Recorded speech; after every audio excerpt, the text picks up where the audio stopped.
Vítám vás v Trail Parku Dolní Morava. Je tady 27 km superových trailů, na kterých si zajezdí úplně každý od začátečníka až úplného profíka a my si ty traily postupně ukážeme. Místní trail park se každým rokem zlepšuje a prodlužuje, přibývají tady nové tratě a tak dále. A chlapi, co to tady stavějí, tak se o to dobře starají, udržuje se to tak, aby to nebylo rozbitý a zároveň to dobře vypadalo.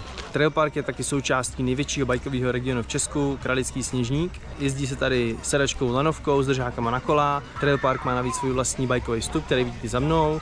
Navíc tady je skills centrum, kde si můžeš všechno vyzkoušet. Je tady plno zábavy pro děti, nejdelší bobová dráha v Evropě, nejdelší vysutý most, stezka v oblacích, půjčovna kol, servis a tak dále a tak dále. Tady to je fakt plno. Ale my jsme tady hlavně kvůli těm trailům, takže na ně vlítneme.